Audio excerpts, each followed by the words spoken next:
também. E eu tenho aqui comigo um texto em Lucas 22 e um tema. O tema é esse: a demanda de Satanás e a intercessão de Jesus.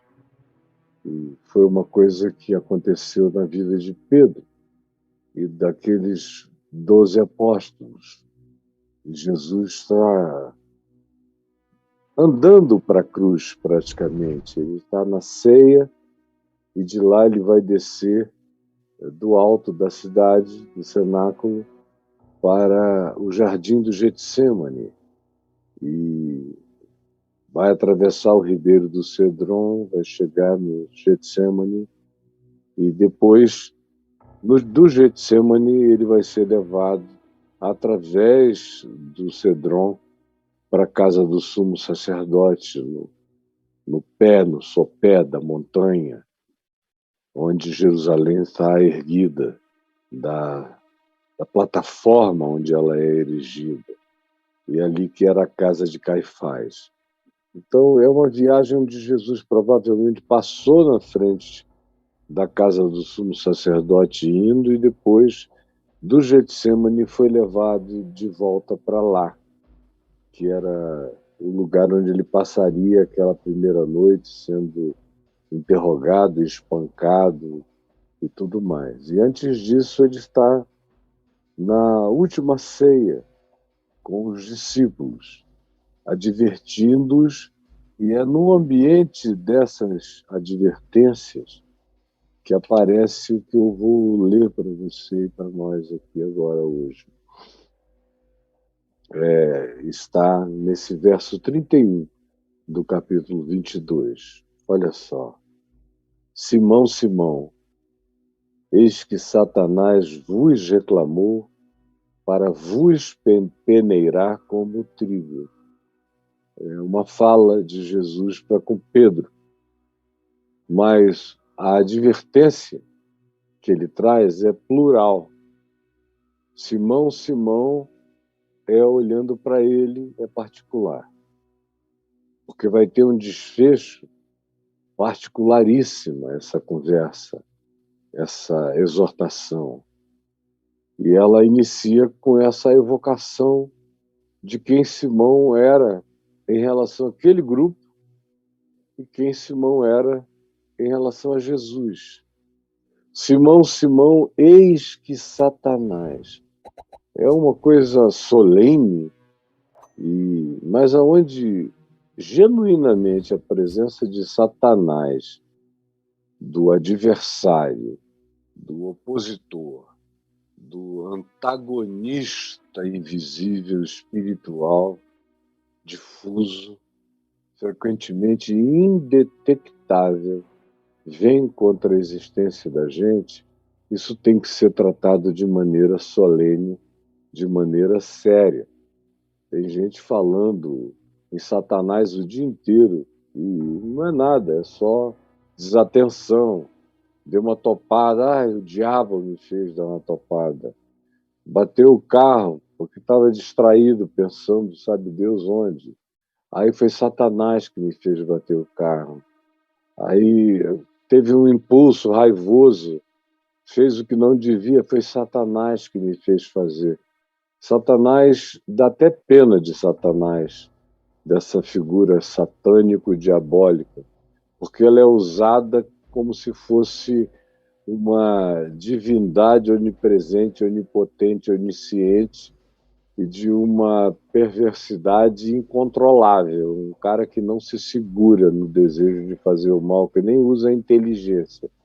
É um grande superpoderoso e burro, que não vê nem a hora, nem o momento, e que existiria só para, em podendo fazer o mal, fazer, como se ele não tivesse lógica nos males que faz, como se ele não fosse muito mais inteligente do que a compulsão de fazer o mal, como se ele não esperasse momentos e horas adequados para trazer sua destruição de maneira apropriada, como se ele fosse só um demônio nervoso.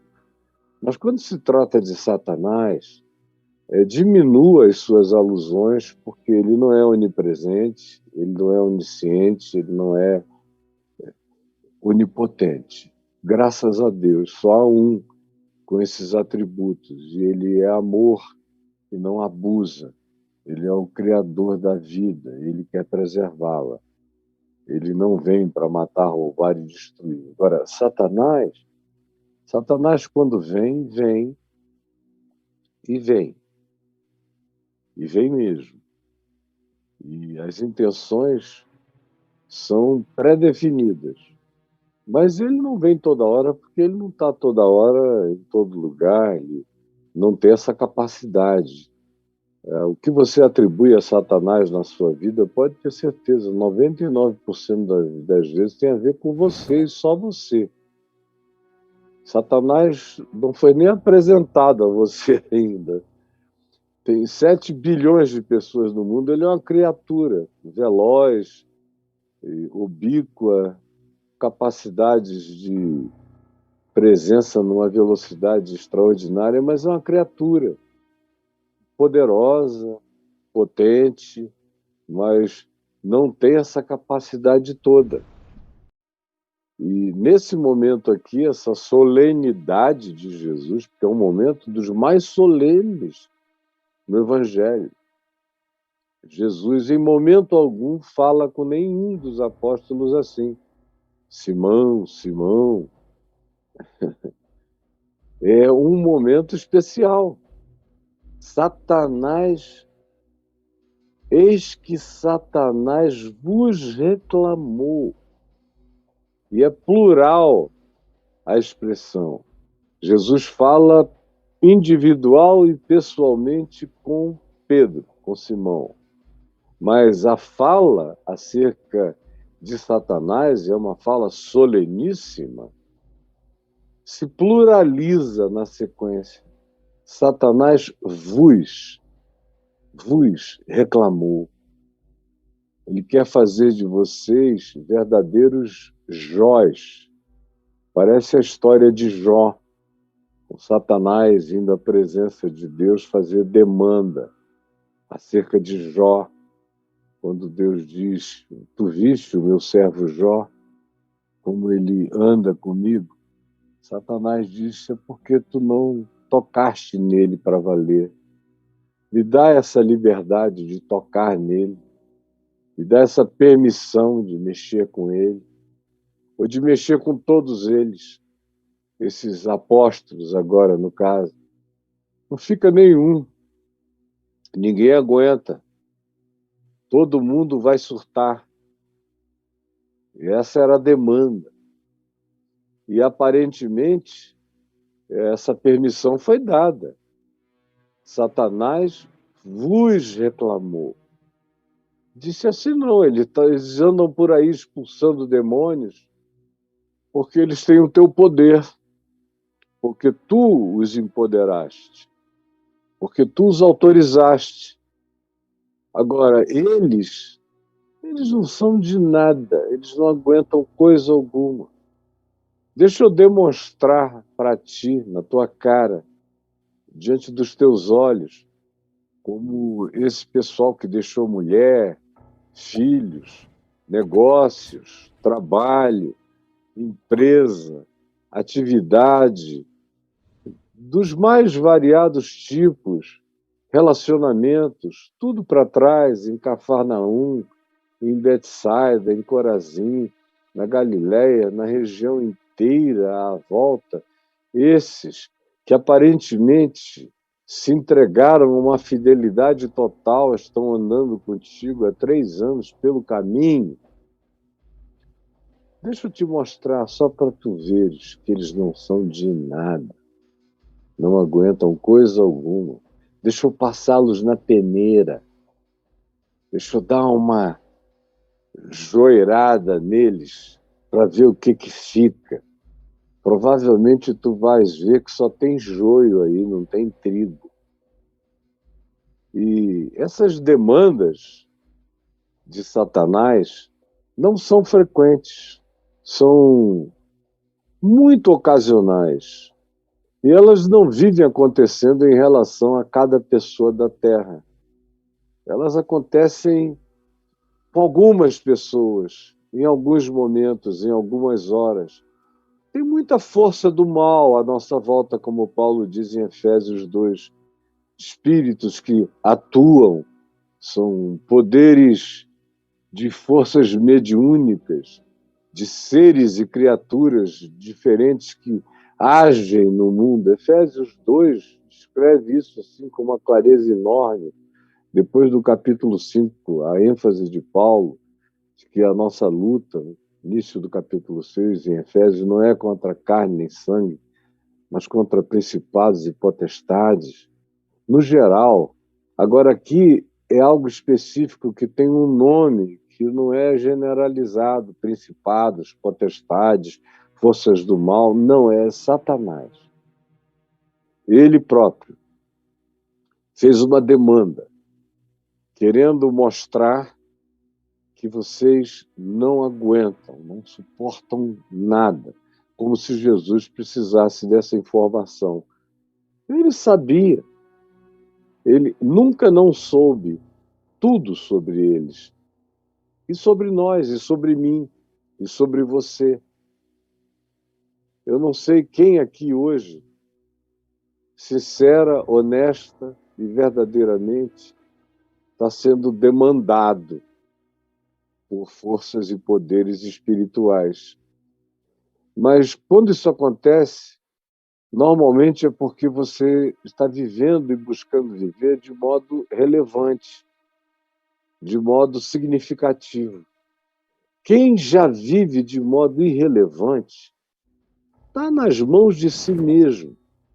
O pior diabo humano é o próprio ser humano entregue a si mesmo, sem vontade de viver, sem sabedoria, dando lugar à sua insensatez, caminhando conforme seus impulsos, seus sentimentos, suas emoções. O que vai acontecer na vida dessa pessoa que não tem nenhum freio de consciência é algo diabólico, sem precisar de diabo nenhum. Nós, entregues a nós mesmos, já fazemos o inferno na nossa vida. O inferno. Agora, quando tem alguém andando na direção diferente, pelo menos tentando, buscando, desejando um outro caminho, desejando andar, por exemplo, como aqui no caso, com Jesus, segundo o Evangelho. Esse aí, sim, é o indivíduo que começa a ser visado. Visado por isso que Paulo chama de principados e potestades, por dimensões espirituais. E aqui, no caso, Jesus particularizou. Foi Satanás, o opositor, que ele já tinha mencionado outras vezes, como aqui em Lucas 10, quando eles são enviados no número de 70, em duplas de 35, que vão e pregam, preparando o lugar para Jesus, onde ele haveria de ir. E antes eles entram nas casas e anunciam o Evangelho, depois voltam entusiasmados, dizendo: olha, curas para todo lado e milagres, mas demônios saindo, correndo diante da nossa presença. Até os demônios se nos submetem, eles disseram. E Jesus disse: eu vi Satanás caindo do céu como um relâmpago, quando vocês estavam andando e agindo como gente do reino, como gente do Evangelho. E Satanás caiu do céu como um relâmpago. Quando vocês andaram e vocês se transformaram numa pequena multidão de Jesuses, andando, entrando nas casas, conforme a autoridade que eu dei a vocês, e conforme as recomendações que eu fiz, e que vocês praticaram, o inevitável era isso. Era Satanás cair do céu como um relâmpago. Os demônios se vos submeterem. Agora, a gente deve saber que essa vitória sobre forças malignas, que essa vontade, essa entrega ao desejo de servir a Deus no mundo, na terra, como discípulos de Jesus, nos coloca de maneira muito especial como alvos diversos.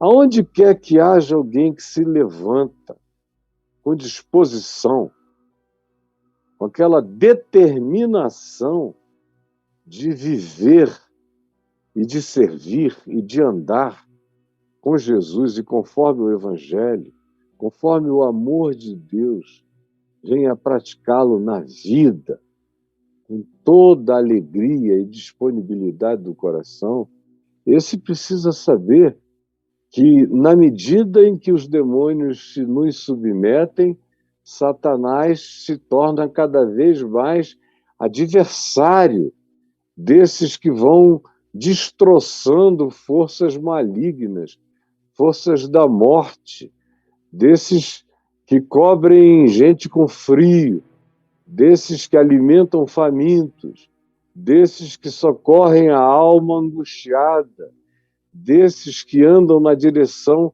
dos desesperados do mundo, desses que aliviam as dores dos outros, desses que trazem esperança, desses que trazem consolação, desses que enxugam lágrimas, desses que dão de comer, desses que visitam o solitário, desses que acolhem, desses que vestem, desses que cobrem, desses que abrigam, desses que socorrem, desses que se importam.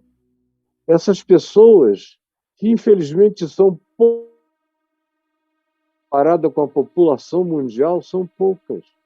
Se fossem muitas, nós estaríamos vivendo em outro planeta. Mas são poucas. A grande maioria vive no desinteresse absoluto, olhando para o próprio umbigo e sendo o diabo de si mesmos, fazendo os males a si mesmos na própria inconsequência do seu existir. A falta de sensatez para viver. São os seus próprios diabos. Agora, quando existem pessoas dessas que eu acabei de descrever, que são esses Jesusizinhos, seja na família, na casa, nas ações de amor, no casamento, com os filhos, seja em relação aos amigos, seja em relação a trabalho, seja como seja na vida. Essas pessoas que dizem, não, a minha vida não vai ser mais uma idiotice, uma besteira, uma tolice, de maneira nenhuma. Eu vou fazer e entregar a minha vida a um projeto de existência que realmente tenha significado. É isso que eu ofereço a Ti, ó Deus, a minha existência para essa finalidade. Aí você começa a se tornar uma pessoa que existe para Satanás. Existe. A maior parte do mundo não precisa de um Satanás. As pessoas já são amigas de demônios, já têm parcerias com o mal no seu cotidiano. Odeiam, são cheias de amargura, são invejosas, são arrogantes, são cobiçosas, são tomadas de sórdida ganância, são cheias de ira, de descontrole emocional, de narcisismos variados. Essas pessoas já são os diabos de si mesmas, elas já andam em grandes e muitas companhias perversas. Não precisam de Satanás, elas se satanizam à medida em que vão. e satanizam a vida de muita gente à medida em que prosseguem. Agora, quando é o oposto, quando é alguém que vive como um satanás de Satanás, ou seja, a vida do indivíduo é uma oposição ao mal, é uma oposição, é um antagonismo à malignidade, aí ele passa a ser um alvo de observação. Ele entra em miras poderosas, em dimensões diversas. E tem muita gente que não crê em nada disso. Um filósofo, como esse cara é cheio de misticismos bíblicos. Eu, sinceramente, não estou nem aí para o que você pensa. Você só não inclui nas dimensões da sua filosofia milhões de outras dimensões que estão incluídas na minha avaliação filosófica da vida. Eu não lido só com o que os meus olhos veem. Eu lido também com o que os meus olhos não veem. Por isso, a gente nunca vai conversar uma conversa filosófica no mesmo nível. Você vai parar entre o berço e a sepultura. Eu vou para baixo da sepultura. Eu vou para além da sepultura. E eu não lido só com o que se enxerga na linha do horizonte. Eu lido também com aquilo que está para além da visibilização ante os olhos. E você, portanto, pode pensar o que queira. Eu sei o que eu estou dizendo e para quem eu estou dizendo. E tem gente que vai ser profundamente abençoada e livre se der ouvidos ao que está sendo explanado.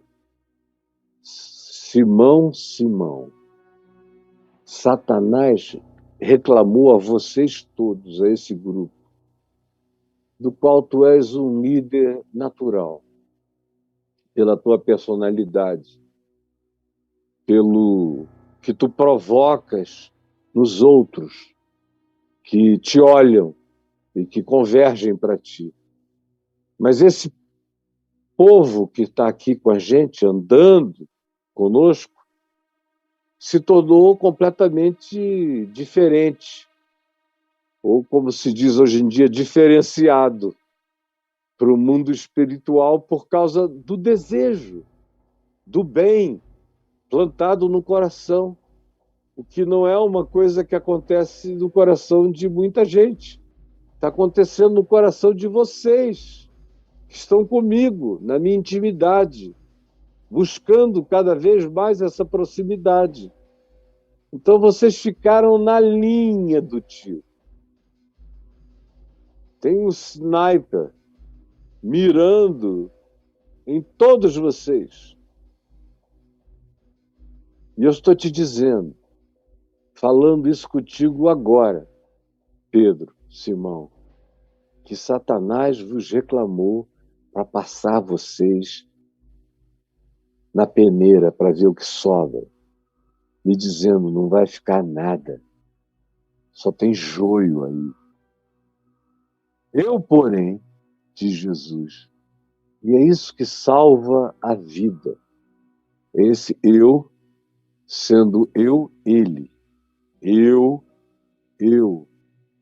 Satanás vos reclamou, eu, porém. Satanás vos reclamou, eu, porém.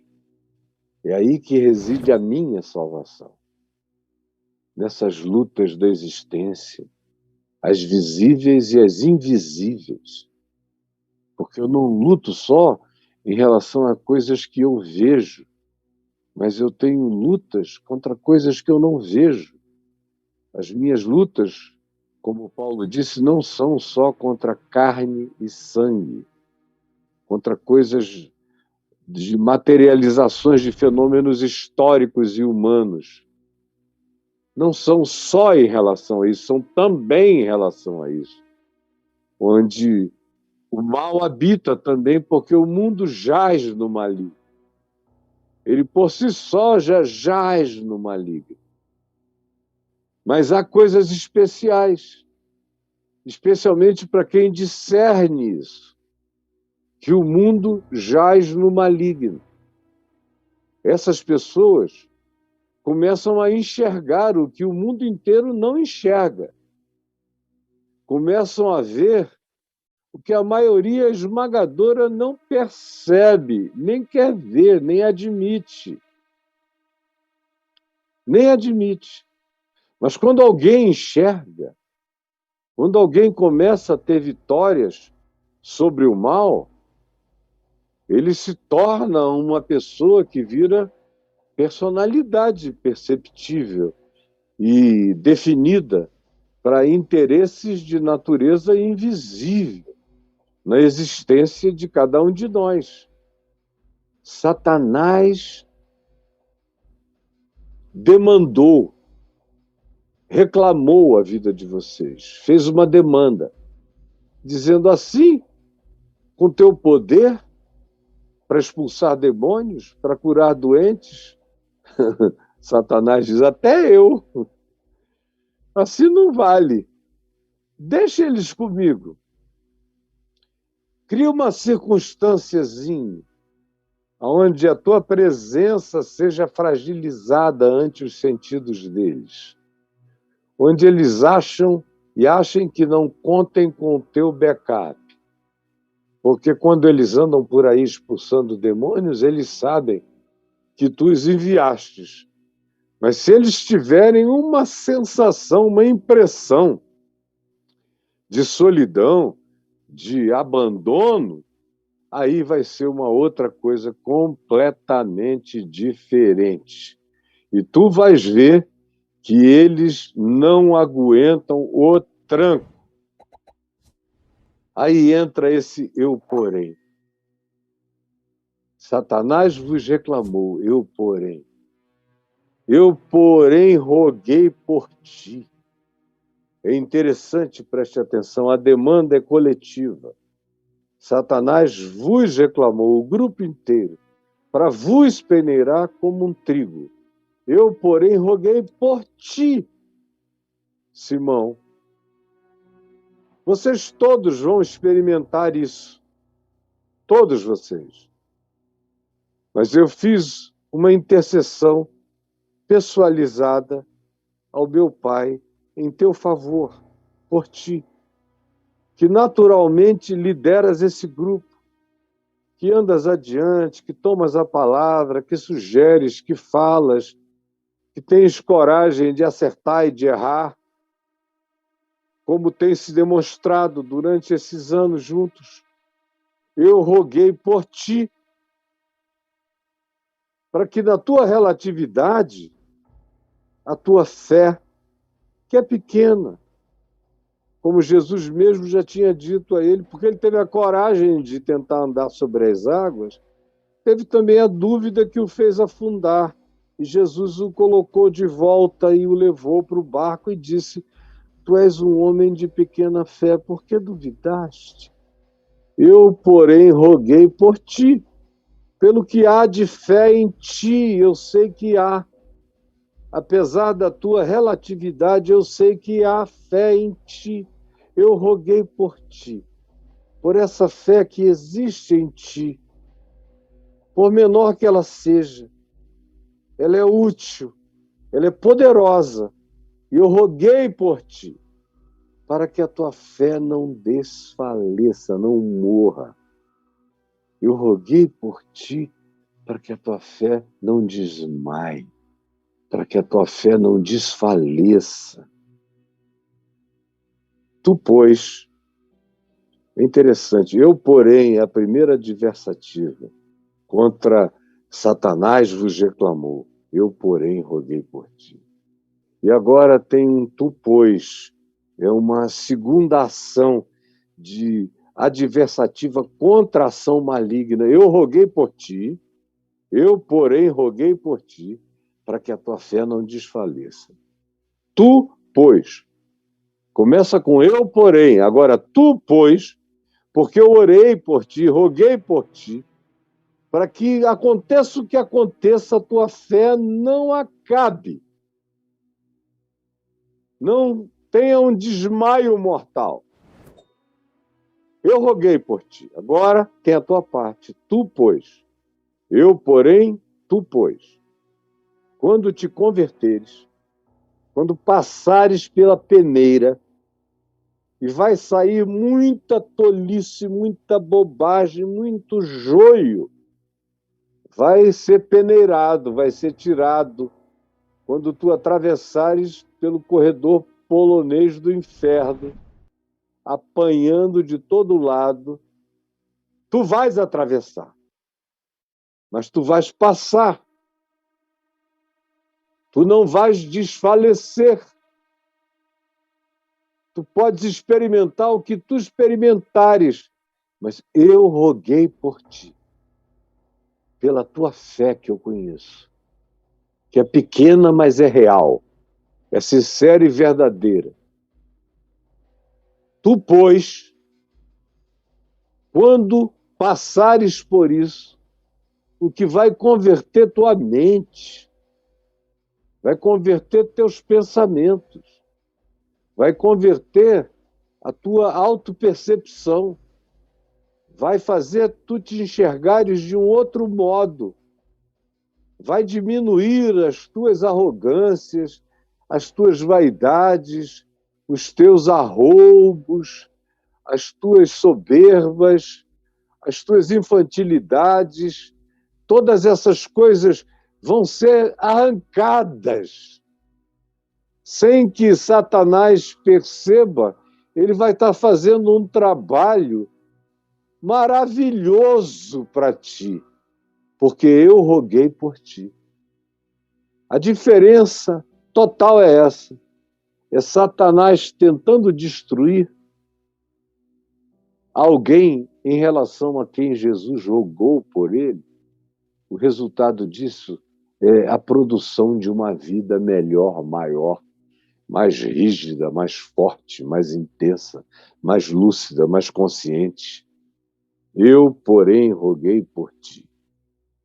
Tu, pois, quando te converteres, quando passares por isso tudo, do lado de lá, sem uma quantidade enorme de Pedros e de Simões que ficaram para trás, quando chegares lá, cada vez mais próximo do teu eu real, da verdadeira identidade que está sendo construída e continuará sendo construída em ti, quando tu entrares nessa dimensão nova que Pedro nem sabia que seria logo,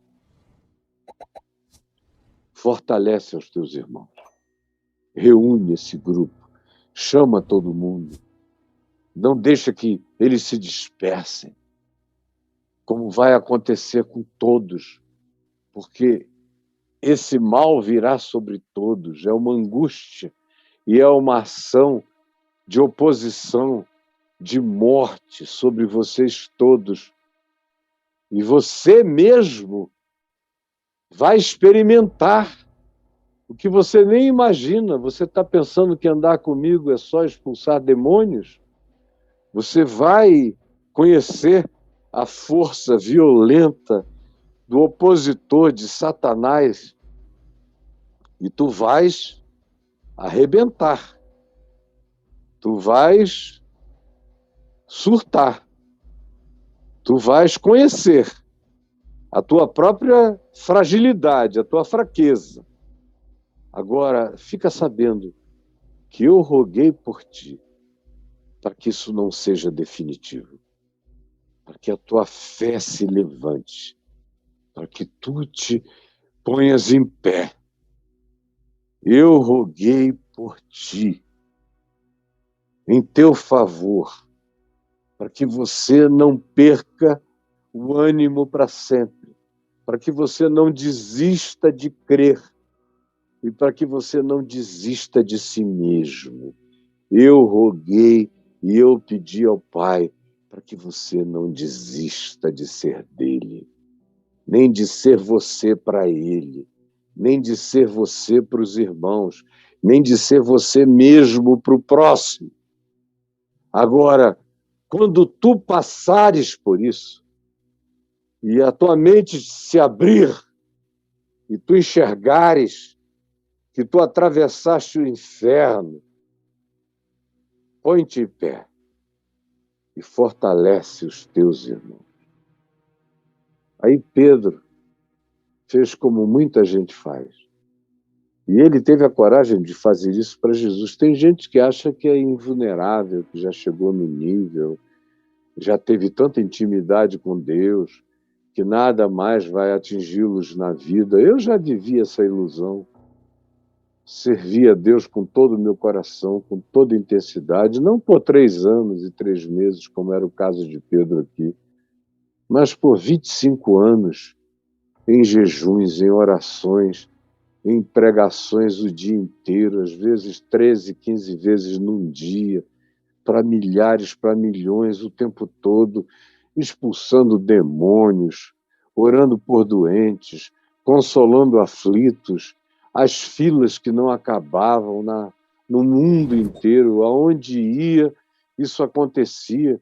Chega a um ponto que no coração você começa a crer em mentiras disfarçadas de piedade.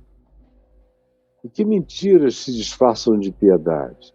São essas que alcançam o coração daquele que anda por aí expulsando demônios, curando doentes, como era o caso de Pedro, que estava com essa certeza de que ele passava nos lugares e Satanás caía. Foi por isso que Jesus disse, quando eles trouxeram essa notícia em Lucas 10, Satanás deixa, os demônios vão embora quando a gente expulsa. Jesus disse, aí eu vi Satanás caindo do céu como um relâmpago. Quanto a vós, porém, não vos alegreis. Olhe bem, não vos alegreis porque os demônios se vos submetem, mas sim porque os vossos nomes estão escritos no livro da vida. É só isso que importa. Os nomes de vocês estão escritos no livro da vida. Quanto ao mais, é completamente secundário. É secundário. É totalmente secundário. O que importa é que os nomes de vocês estão escritos no livro da vida. E Jesus diz de novo isso, olha aqui. Satanás vem sobre vocês todos. Eu roguei por ti. Essa hora é inevitável para vocês todos.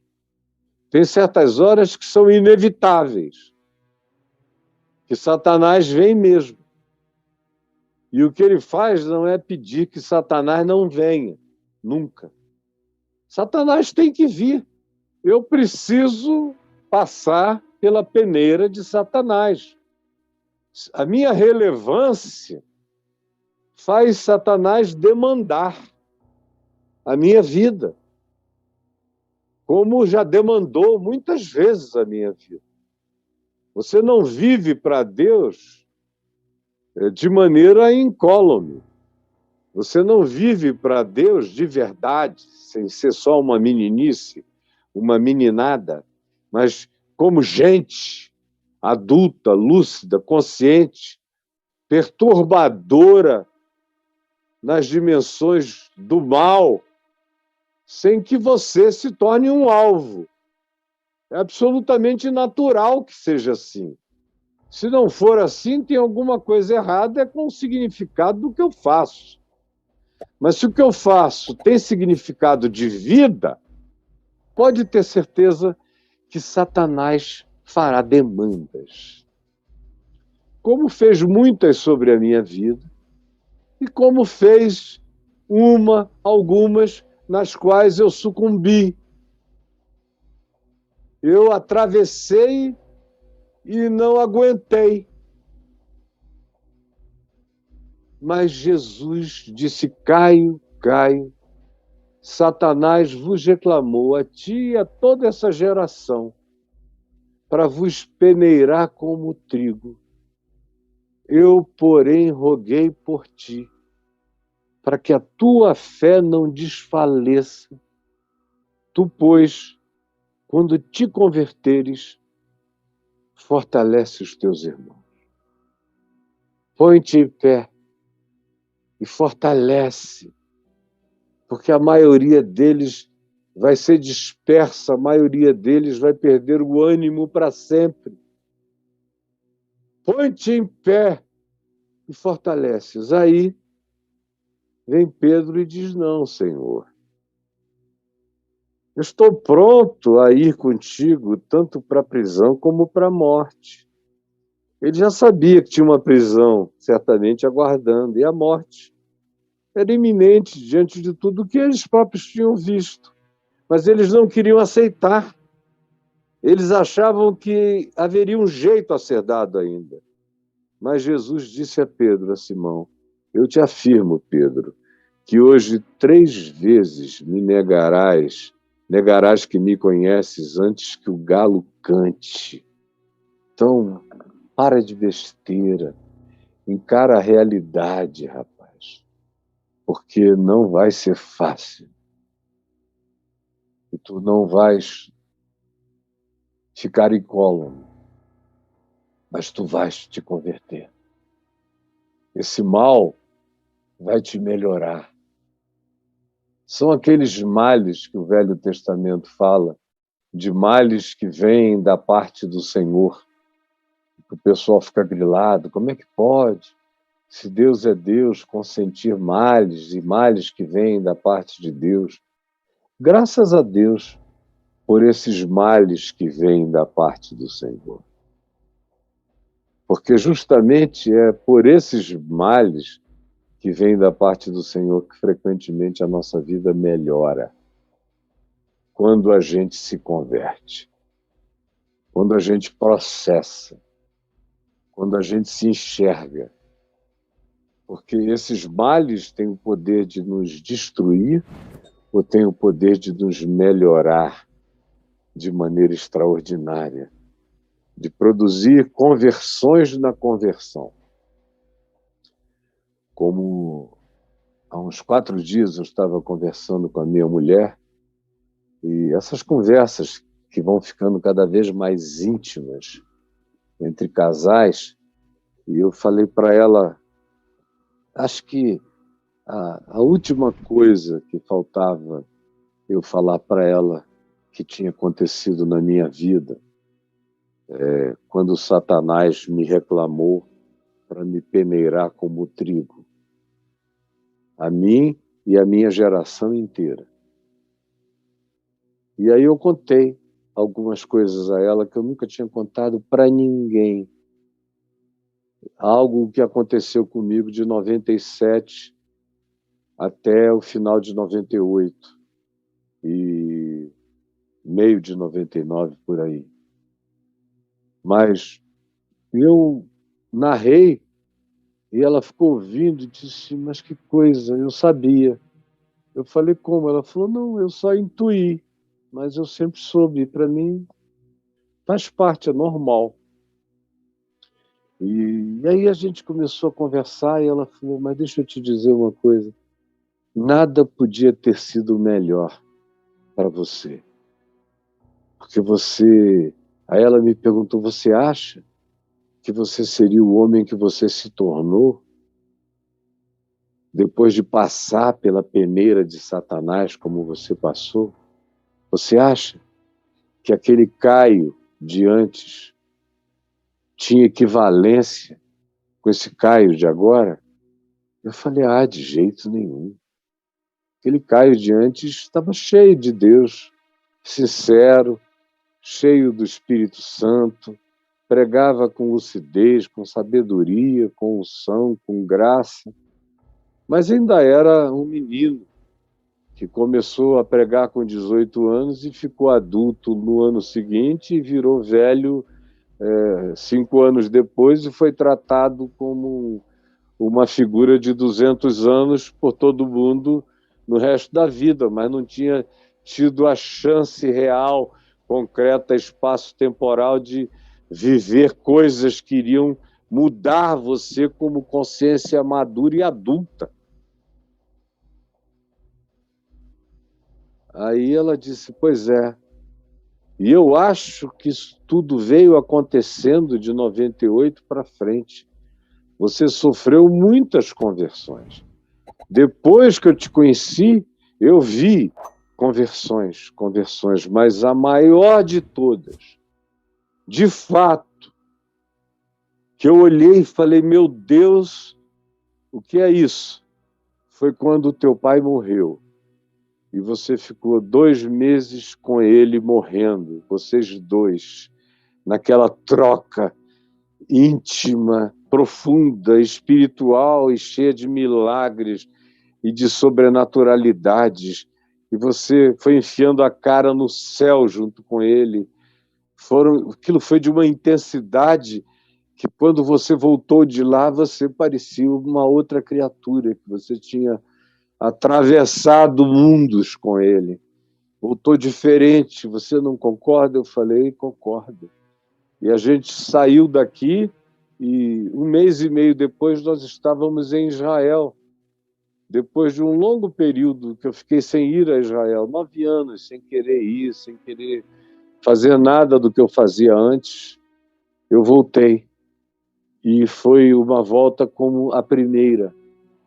Quando eu fui a primeira vez, com 21 anos, sozinho com minha ex-esposa, e sem ninguém, só tentando lamber o conhecimento bíblico naquele chão, naquela geografia, naquelas histórias, naquela topografia, naquele cheiro. Fui sentir cheiro de Bíblia. Aquela volta, em 2007, com um pequeno grupo de pessoas aqui do Caminho da Graça e de outros lugares do mundo, hoje são praticamente todos do Caminho da Graça, eu senti que foi a viagem mais especial que eu tinha feito na vida. Porque eu estava pregando de uma maneira nova, estava surgindo e crescendo e tomando conta de mim uma ardência, uma sarça ardente, estava reacesa, com uma fulgurância nova dentro de mim. Eu disse a ela, confirmando a leitura que ela tinha feito a respeito disso tudo: quando tu te converteres, quem anda com Deus experimenta muitas conversões durante o trajeto. Muitas. Eu tenho experimentado muitas, mas provavelmente a mais significativa de todas tenha sido essa que me remeteu como homem maduro, adulto, envelhecido, avô, para as alegrias primitivas da minha fé, que nasceu no colo do meu pai. E agora, na morte, ela se desenvolveu, como várias pessoas vieram me dizer, ainda em Manaus, enquanto ele morria, que a sensação que elas estavam tendo é que meu pai estava demorando a partir e convivendo comigo, indo e vindo de uma dimensão de volta para essa, me falar da outra dimensão. E eu, que sempre tive uma ligação a mais veraz que alguém podia ter com o próximo, eu tive com ele. Fui ficando cheio daquela graça, parecia que ele voltava da morte e jogava vida em cima de mim, a ponto de algumas pessoas dizerem, olha, a sensação que está dando é de que ele está tirando a capa da vida dele, está colocando sobre você também. Você já tem a sua, ele está botando a dele. A dimensão da mística, a dimensão da fé, que o animou toda a vida e que ele sustentou a fé de milhares. Ele está transferindo isso para você. E eu sei que foi isso que aconteceu. Que quando Jesus disse, Caio, eu, porém, roguei por ti, tu, pois, quando te converteres, teve a ver na minha vida com aquela viagem. Viagem maravilhosa, sublime, extraordinária, que aconteceu na partida do meu pai, que engravidou a minha vida, com a própria vida dele, com a minha e com a dele. e me fortaleceu de maneira extraordinária, como eu jamais pensei que eu iria ter fé na vida. Eu sempre tive fé, mas a fé que veio, que se fortaleceu em mim, depois dessa, é algo de uma concreção que eu tenho a impressão que se eu enfiar a mão eu pego. Está aqui, é real, é concreta. E é para fortalecer pessoas. É para fortalecer meus amigos, meus irmãos e fortalecer gerações de pessoas dispersas. E não é à toa que os que mais me ouvem são os dispersos, são os chamados desigrejados, que de outra sorte estariam sem vida para viver e, pela misericórdia de Deus, estão sendo reunidos por obediência a essa palavra. Tu, pois, quando te converteres, fortalece os teus irmãos. E de todo o meu coração, eu tenho pedido a Deus que ter passado pela peneira de Satanás, ter sido joirado, ter sido purificado por esse mal que veio da parte do Senhor e que fortaleceu no fim a minha fé. Eu espero de todo o coração que isso esteja acontecendo para fortalecimento dos meus irmãos, das minhas irmãs e de milhões de pessoas das novas gerações. Assim como eu espero que na sua vida pessoal, você que está atravessando esse tempo, esse dia, essa hora, não desfaleça. O Senhor rogou por ti. Intercede por ti, não só por mim, intercede por nós, para que a nossa fé não desfaleça. Agora, se você atravessa, tem um pois, tem um propósito. O propósito é que a gente cresça, que a gente se fortaleça, que a gente se enrijeça, que a gente se desemburreça, que a gente se desembabaque, que as vaidades tolas, que as supremacias, que os poderes de liderança, que aquilo tudo que a gente pensa que é um acervo de importâncias, que nós sejamos purificados de nós mesmos, dos nossos superegos e dos nossos selfies completamente fantasiosos, para que sobre um eu real e quebrantado em nós, que tenha uma consciência simples. Eu fui salvo da peneira do inferno para que a minha vida exista para fortalecer a de outros. Eu espero que no tamanho e na dimensão da sua existência, você esteja fazendo essa leitura para si mesmo, tomando posse para si mesmo, porque é para qualquer um que esteja com consciência, sabendo que está atravessando o vale da sombra da morte, está atravessando o vale de decisões e de enfrentamentos e de assombrações e de angústias e de tormentos e de aflições e tribulações impensáveis, fica firme. E se porventura você já descaiu, saiba que isso não é definitivo. Ainda tem uma fé em você.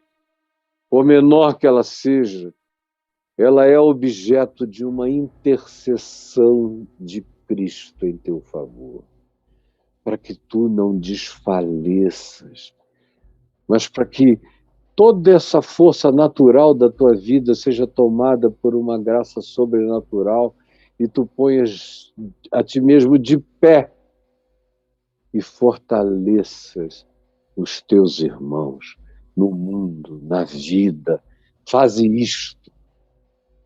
E eu, enquanto digo isto a você, estou orando por você, pedindo que aonde quer que você esteja, essa palavra verdadeira, essa palavra da vida, esteja chegando a você com o poder de levantar você de qualquer falência, de qualquer frustração, de qualquer desengano consigo mesmo, de qualquer desespero com a percepção da sua própria realidade frágil, que não aguenta nada, que tem sonoplastia do galo, lembrando a você que você trai, que você peca, que você nega, que você foge, que você se intimida, que você ama mais a você mesmo do que a Deus, como você dizia,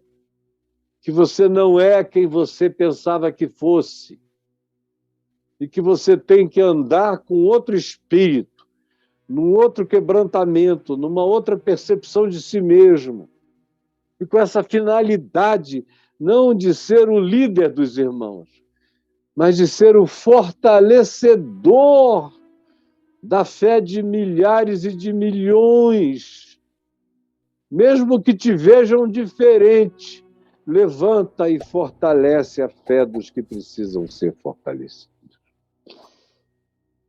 No meu caso específico, eu sei que eu sou visto de maneira diferente por milhões, mas eu sei também que, pela misericórdia de Deus, o Senhor tem me usado para fortalecer, para levantar, para soerguer, para animar, para confortar, para consolar, para energizar a fé de muitos e muitos e muitos que, de outra sorte, estariam entregues a si mesmos, sem ânimo para viver.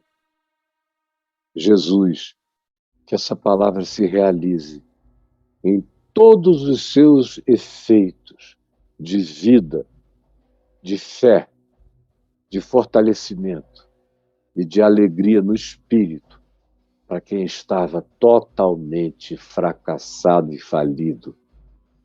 E que a tua alegria fortaleça o coração dos que tinham perdido a vontade de viver. É o que eu te peço, em nome de Jesus. Amém.